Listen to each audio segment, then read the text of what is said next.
The first knock came at 2:17 a.m. It was soft but deliberate. Daniel was already awake when it happened. He stared at the ceiling in silence. The apartment felt unusually tight. The air pressed against his lungs. Another knock followed 3 seconds later. This one was slightly harder. It came from the hallway outside. Daniel lived alone on the 4th floor. The building was old and narrow. Sound traveled strangely through its walls. He checked his phone for messages. No missed calls appeared. No notifications blinked on the screen. The hallway light slipped beneath his door. A thin yellow line stretched across the floor. It hadn't been on earlier. He sat up slowly in bed.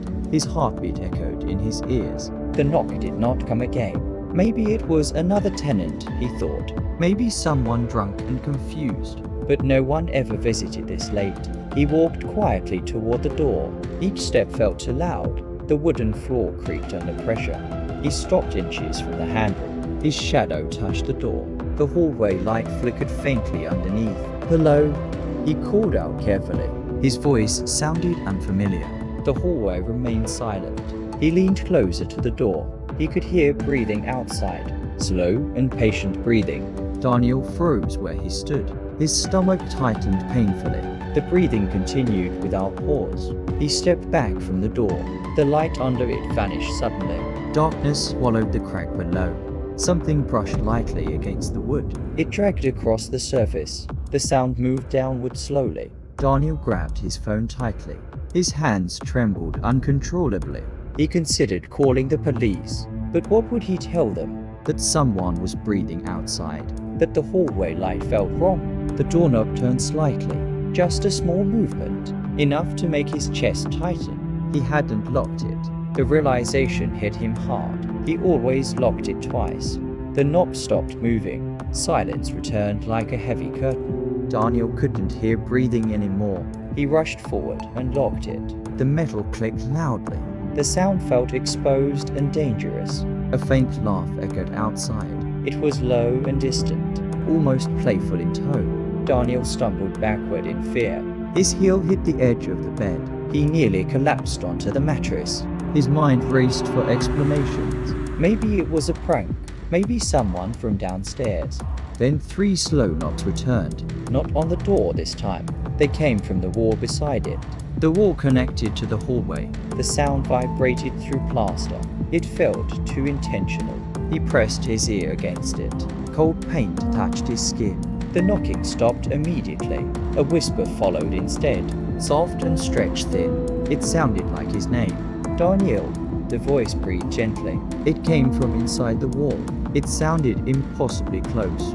He jerked away instantly. His pulse pounded wildly. His thoughts blurred together. No one in the building knew him well. He kept to himself mostly. He avoided unnecessary conversations. The whisper came again, this time from the ceiling. It scraped across the plaster above. He stared upward in horror. The light fixture swayed slightly. Dust drifted down slowly. Something crawled above him. It shifted its weight carefully. The ceiling groaned under pressure. Daniel backed into the kitchen. He grabbed the largest knife. His breathing turned uneven. The crawling moved toward the bedroom. It traveled across the ceiling slowly. Then it stopped directly above the bed. Silence stretched painfully long. Daniel waited for movement. Nothing happened at first. Then a heavy thud shook the room. The ceiling cracked faintly. A small line split across it. Plaster rained onto the mattress. The crack widened slowly. Something pressed against it from above. Daniel raised the knife defensively. His arm felt weak. His legs threatened to buckle. A pale finger pushed through the crack. It bent unnaturally downward. The nail scratched the air. Another finger followed beside it. Then another. They gripped the broken plaster firmly. The ceiling tore open violently. A face peered down at him. It was smiling too widely. The face looked exactly like his. Same eyes and jawline. Same scar above the eyebrow. Daniel dropped the knife in shock. It clattered loudly on tile. The sound echoed strangely. The thing above him tilted its head. Its smile stretched even wider. Its eyes remained empty. "You forgot to lock it," it whispered. Its voice matched his perfectly. The tone felt mocking. Daniel ran toward the front door. He fumbled with the lock desperately. His hands slipped repeatedly. The hallway outside was dark now. The light had vanished entirely. The corridor felt endless. He stepped into the hallway cautiously. The air smelled damp and metallic. The walls seemed closer than before. His apartment door slammed shut behind him. The sound boomed down the corridor. It locked automatically. He turned around slowly. The door number had changed. It now read 417 instead of 412. Daniel stepped back in confusion. His breath forked in the cold air. The hallway stretched impossibly long. Every door looked identical. The numbers shifted slightly when he blinked. Nothing felt stable anymore. A door opened far down the corridor. A figure stepped out quietly. It looked exactly like him. Then another door opened nearby. Another version emerged silently. Their movements were synchronized. Daniel's chest tightened painfully. Copies filled the hallway. Each one wore his face. They all stared at him silently. None of them blinked. Their smiles widened together. "You left us outside," they said in unison. Their voices echoed unnaturally. The sound vibrated through his skull. Daniel turned and ran down the hallway. The floor stretched endlessly forward.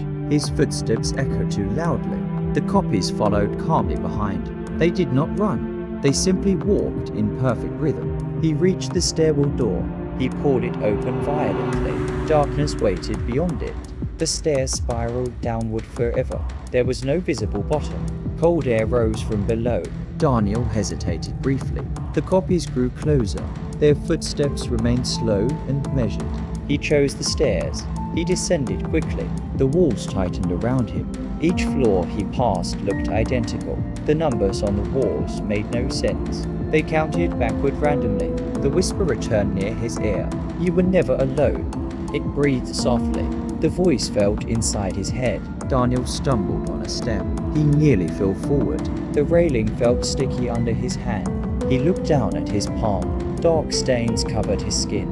They looked like fingerprints. They weren't his fingerprints. They were smaller and thinner. They overlapped strangely. The stairwell door above slammed shut. Footsteps echoed from every direction. They surrounded him completely. Daniel screamed into the darkness. His voice bounced back distorted. It sounded like multiple voices replying. The lights flickered violently overhead. Shadows multiplied along the walls. Faces formed briefly within them. Every shadow looked like him. Every outline copied his posture. They moved a second too late.